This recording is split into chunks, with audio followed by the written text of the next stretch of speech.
مصر کے بادشاہ اور اس کی بیٹی کی سنسنی خیز کہانی۔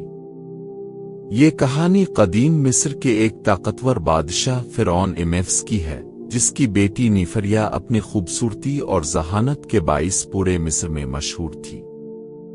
نیفریا کو علم، نجوم، جادو اور پرانے رازوں کا خاص شوق تھا، اور وہ اکثر محل کی خفیہ لائبریری میں ایسی کتابیں پڑھا کرتی جنہیں عام لوگوں کے لیے ممنوع سمجھا جاتا تھا۔ ایک رات نیفریا کو ایک پرانی پیتل کی تختی ملی جس پر ایک پراسرار تحریر کندہ تھی۔ یہ تحریر ایک قدیم لعنت کے بارے میں بتاتی تھی جو اس وقت مصر پر نازل ہو سکتی تھی جب شاہی خون میں سے کوئی شخص خوابوں کے دروازے کو کھولنے کی کوشش کرتا۔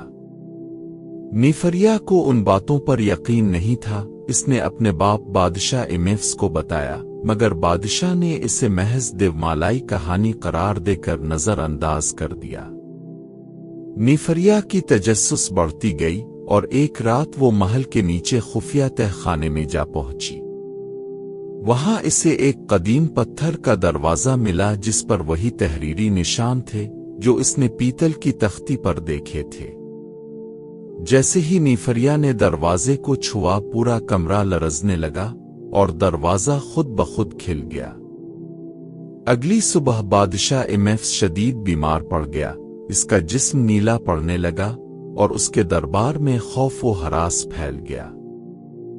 شاہی پجاریوں نے اعلان کیا کہ یہ خوابوں کے دروازے کو کھولنے کی سزا ہے، اور اگر نیفریا نے اس دروازے کو دوبارہ بند نہ کیا تو نہ صرف بادشاہ بلکہ پورا مصر تباہ ہو سکتا ہے۔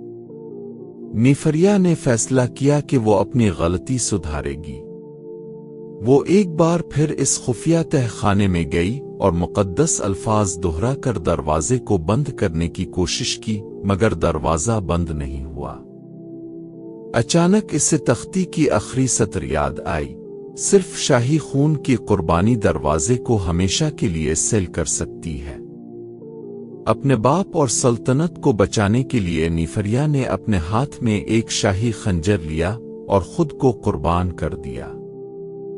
جیسے ہی اس کا خون زمین پر گرا، دروازہ دوبارہ سیل ہو گیا، بادشاہ صحت مند ہو گیا اور مصر کی تباہی کا خطرہ ہمیشہ کے لیے ٹل گیا۔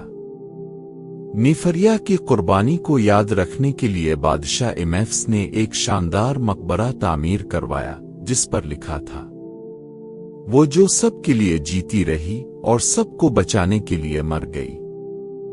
یہ کہانی آج بھی مصر کی پراسرار داستانوں میں زندہ ہے، اور کہا جاتا ہے کہ نیفریا کی روح اب بھی خوابوں کے دروازے کی حفاظت کرتی ہے تاکہ کوئی دوسرا اسے کھولنے کی غلطی نہ کرے۔